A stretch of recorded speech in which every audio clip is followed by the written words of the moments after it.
Se você é um dos 7.000 que não se curvaram, ajude a divulgar essas mensagens.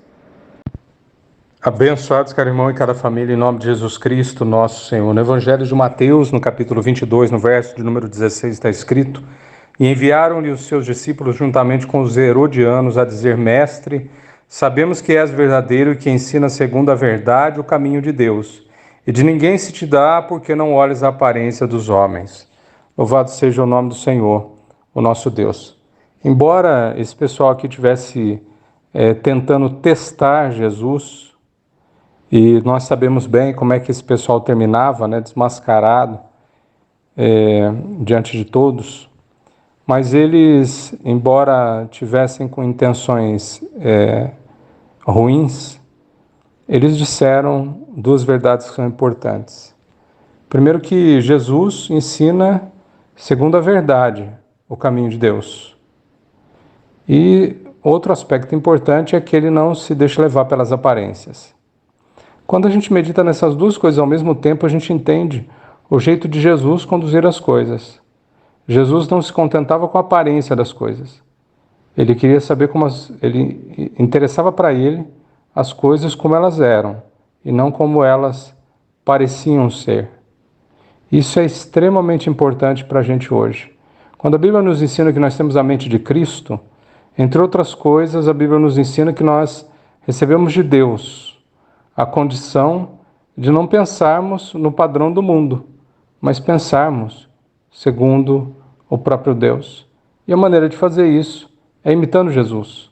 E Jesus, que se conduzia pelo caminho da verdade, em direção a Deus, e Ele é o caminho, a verdade e a vida, ninguém chega ao Pai senão por Ele, Ele é o exemplo que nós podemos seguir de alguém que não se deixa levar pela aparência das coisas, nem tampouco pela aparência das pessoas, mas ele sim, ele se pauta por aquilo que é, pela verdade.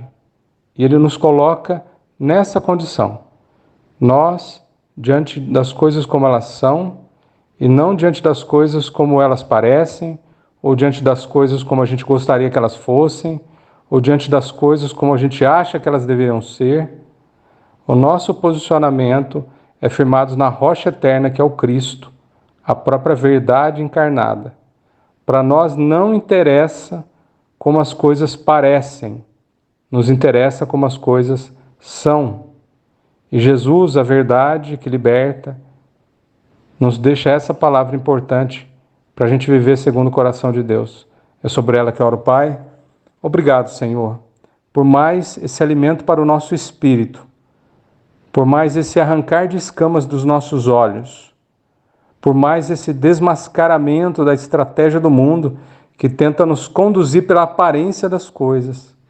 Obrigado, Senhor, porque em Ti nós temos acesso à verdade eterna, que é Jesus. Então eu te peço, Pai, em nome de Jesus, blinda o nosso coração, Pai, contra toda mentira e todas setas inflamadas e mentirosas do inimigo que tentam acertar as nossas vidas e nos fazer nos conformar com este mundo. Mas transforma-nos, Senhor, pela renovação do nosso entendimento. Nos ajuda, Pai, a experimentar qual seja a Tua boa, perfeita e agradável vontade. Não aquela que parece, mas aquela que é. E na Tua soberania, Pai, eu te peço, venha o Teu reino e seja feita a Tua vontade, ó Deus, porque tudo isso é verdadeiro em Ti. Nos firma na verdade, Pai, e nos ajuda a caminhar nela, como livres, filhos de Deus, feitos pelo sacrifício de Cristo. É assim que nós oramos e já te agradecemos. Em nome de Jesus. Amém.